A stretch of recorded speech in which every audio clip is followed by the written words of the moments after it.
puedes observar que hay un principio de presunción de inocencia que sirve como un derecho poliédrico, en la medida de que es una regla de trato procesal y un estándar de prueba.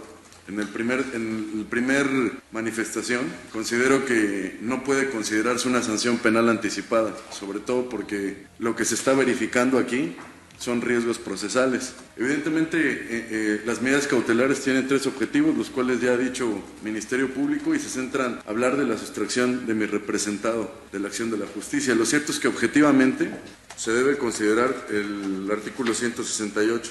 Específicamente la fracción tercera dice: el comportamiento del imputado posterior al hecho cometido durante el procedimiento en otro anterior, en la medida que indique su voluntad de someterse o no a la persecución penal. Objetivamente, las citaciones que le han hecho a mi representado ha venido.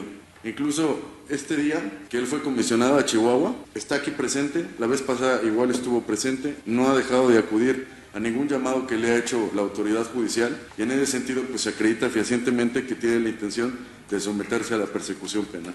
Ahora, las medidas cautelares, en términos de una jurisprudencia de la primera sala, donde refiere al test de proporcionalidad, como un método de muchos que usted puede observar al momento de verificar la procedencia de la medida cautelar, establece que debe tener un fin constitucionalmente válido, en la medida en que los derechos humanos tienen restricciones al margen de las leyes reglamentarias, que en este caso es el Código Nacional.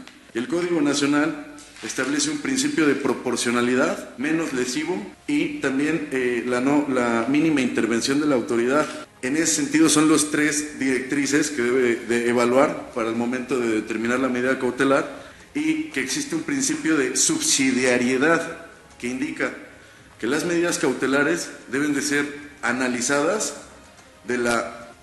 conforme al propósito, en este caso específicamente sobre la lógica del Ministerio Público de la sustracción, que tengan para el momento del juicio, es decir, deben de observarse del menos al más lesivo, siendo el más lesivo porque obviamente no hubiera otra medida cautelar que pudiera garantizar la no sustracción del imputado al procedimiento. Ese es un principio que acoto para efecto de que usted lo tome en consideración al momento de resolver, siendo la prisión preventiva justificada o la prisión preventiva en términos de la Convención Americana de Derechos Humanos, el Pacto Internacional de Derechos Políticos y Económicos, la excepción a la regla, puesto que se trata de un procedimiento en el que se va a verificar lo que reiteradamente ha dicho el asesor jurídico como responsabilidad.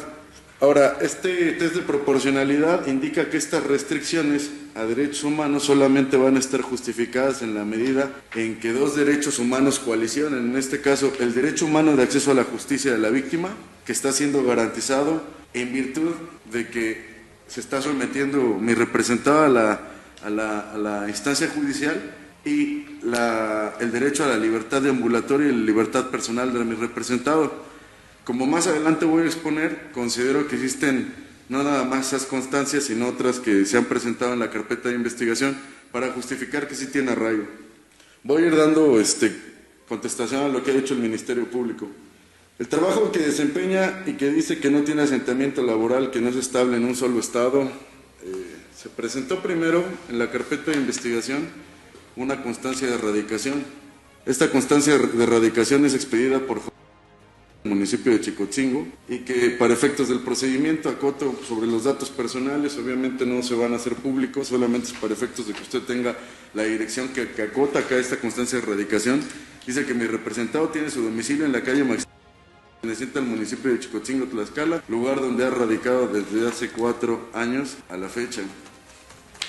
Entonces aprovecho para dar también contestación a lo que dice el Ministerio Público en relación al domicilio en términos del 65 y 36 de la legislación civil que refirió.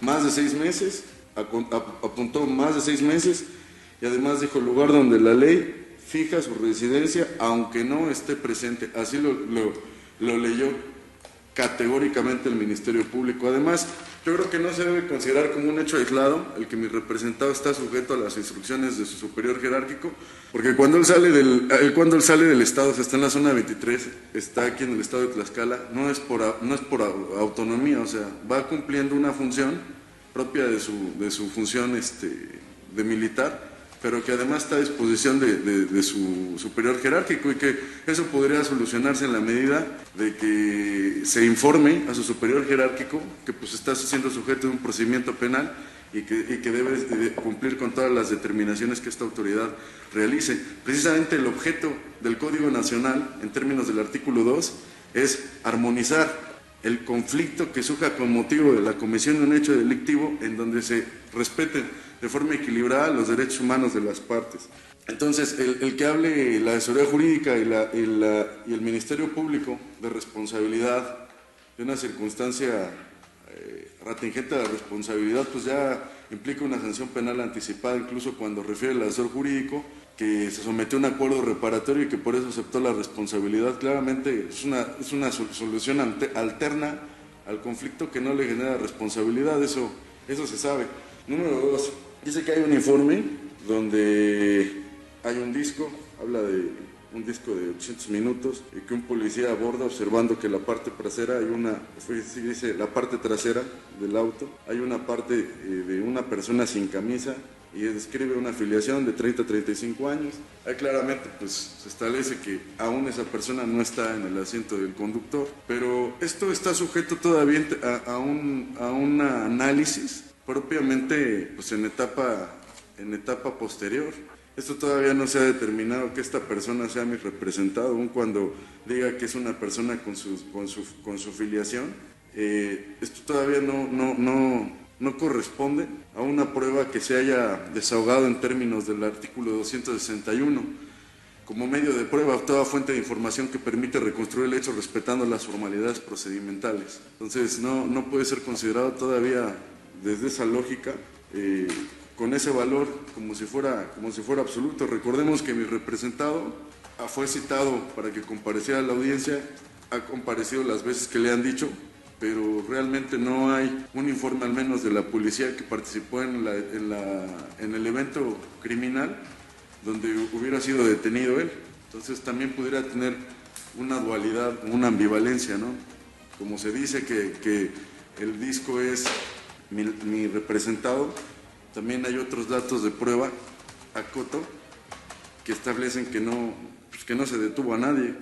Ahora, también refiere el Ministerio Público que influyó mi representado para no ponerlo a disposición, que puede influir en testigos para que se comporten de manera reticente, pero precisamente lo primero que influyó para ponerlo a disposición pues no ha sido probado todavía. Para eso es un juicio, para eso es, desde el estándar del auto de vinculación a proceso se establece un estándar diferente, se ha dictado un auto de vinculación que incluso fue sujeto de una interpretación de un juicio de control constitucional, pero pues todavía no se encuentra acreditado. Yo creo que indicio razonable que así permita suponerlo para el hecho, pues es indicio. Todavía no está justificado todo esto que refiere al Ministerio Público, con respeto. Ahora, habla de que los testigos que se influya para que armen de manera reticente y que declaren de manera distinta. Hasta el momento no hay una investigación, que es algo subjetivo, no hay una investigación que mi representado esté haciendo actos de molestia a los testigos.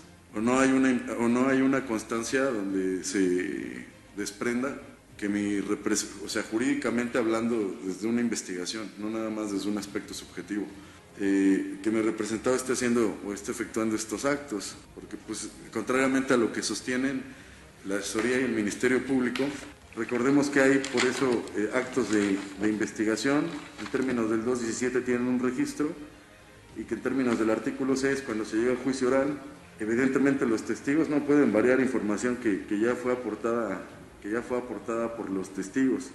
E incluso ya han rendido sus entrevistas. La investigación en términos del artículo 211 llega hasta la investigación complementaria. Entonces considero que no es muy lógico lo que están planteando, al menos no está acreditado. Carga de la prueba del Ministerio Público. También se dijo que no existe un lugar de arraigo, dice avecindado. Insisto, el Ministerio Público tiene todas las facultades de investigación para poder verificar eso, no de forma subjetiva. Tiene Plataforma México, tiene muchas cosas que puede hacer uso para poder verificar la validez de esa información. En los registros de los antecedentes de la investigación en términos del 217 también se presentó una constancia del domicilio con el mismo número, y en la credencial del lector de mi representado también el mismo número.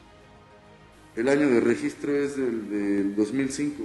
La credencial del lector, esta que se le dio al Ministerio Público, el año de registro con ese domicilio es desde el año 2005, el año de registro. Año de registro 2005, pero abajo dice emisión 2018, dice emisión 2018. Entonces es compatible con la constancia de erradicación. Y el recibo de luz, que también es del mismo domicilio. O sea que estos son datos de prueba objetivos, ¿no? Sabemos que en el ejército mexicano evidentemente hay normas muy estrictas, y si su superior jerárquico evidentemente tiene conocimiento del procedimiento, no es que él ande afuera en el domicilio, en donde él quiera estar. O sea, cuando él sale del Estado está sujeto a las instrucciones directas de su superior jerárquico, y pues no está fundado desde mi punto de vista lo que dicen con respecto al Ministerio Público. Ahora, habló también la asesoría jurídica. La unidad de medidas cautelares, al hacer su reporte, una cosa es que no exista el domicilio y otra cosa es que no haya podido verificar la información. Le voy a leer categóricamente lo que dice el documento. Dice: el día 6 de octubre del presente año, aproximadamente a las 16:30, me constituí en la calle Municipio proporcionada por la representación social, siendo ubicado en Maximiliano Chilot, el municipio de Santo Toribio, Chicotzingo, Tlaxcala. Realizo la búsqueda del número. Hago el conocimiento que tras consultar con vecinos de la referida calle no es posible localizar el mencionado número, y de la misma forma los vecinos no conocen a la persona de nombre, por lo cual me retiro del lugar. Bueno, una cosa es que no exista y otra cosa es que no pueda hacerlo el de evaluación de riesgos. El de evaluación de riesgos se debe de regir bajo los criterios de objetividad, de debida diligencia, como ocurre en cualquier investigación, pero pues eso no puede superar a una credencial del lector, a una constancia de erradicación emitida por el gobierno municipal de Chicotzingo a través del secretario. Eso yo considero, con respeto, pues, que se debe más bien a una falta de debida diligencia de parte del personal que realiza pues el reporte de UMECA. Además, otra cosa, señor juez, que en términos del artículo 164, en el párrafo segundo dice: la información que se recabe con motivo de la evaluación de riesgos no puede ser usada para la investigación del delito y no podrá ser proporcionada al Ministerio Público. Y tiene una condición: lo anterior salvo que se trate de un delito que está en curso o sea inminente su comisión, lo cual no acontece, y peligre la integridad personal o la vida de una persona. El entrevistador quedará relevado del deber de confidencialidad y podrá darlo a conocer a los agentes encargados de la persecución penal. Entonces, pues yo considero que esta información que está siendo usada por el Ministerio Público, pero además, de acuerdo a ese artículo, pues es información que el Ministerio Público, insisto, tiene los medios y los mecanismos para hacer una investigación eficiente, objetiva, que también debe de tanto valorar en términos del 129, ahí hay una metodología. Por otro lado, también dice la asesoría jurídica que mi representado acreditó la propiedad y que por eso ya es responsable. Hablar de responsabilidad está en el 402 del Código Nacional. Es la única etapa en la que habla de responsabilidad el Código, responsabilidad plena. En la de vinculación a proceso se establece probable participación en su comisión. Probable participación, no habla de responsabilidad. Haciendo ese tipo de manifestaciones, con respeto lo digo, también son reservadas a otro estado procesal, y que también refiere, es que no, en su comparecencia dice que no dijo que no había manejado, que está aceptando su responsabilidad. Y otra vez son conclusiones a las que él hace a través de inferencias del tipo inductivas, así lo acoto. Ahora, finalmente, por otro, ya finalizando, previo a que lo haga el codefensor, refiere al comportamiento posterior. Sustraer fue retenido por los mismos elementos una vez de cometido el hecho, y eso lo puedes manifestar. Sí, pues el asesor jurídico refiere que existe un parte informativo en donde refiere que se quería dar a la fuga Nuestros representados, sin embargo, como bien también lo acotaron ellos, no hay una puesta a disposición, o dentro de los registros de investigación no existe puesta a disposición de nuestros representados, por lo cual también no existe un dato objetivo de que esto haya acontecido. Ahora bien, también ellos refieren que por su actividad puede sustraerse a la acción de la justicia. Sin embargo, el mismo artículo 5 de la Constitución nos refiere que toda persona puede dedicarse a la profesión o trabajo que requiera, siempre que no se ataquen a derechos a terceros. Y precisamente es lo que hacen nuestros representados, se dedica a un trabajo que es de índole militar, y para no abundar más, él, como lo mencionó mi codefensor, él está a disposición de un superior jerárquico, pero también a la vez está a disposición de esta autoridad y ha estado cumpliendo con las citaciones para tal efecto.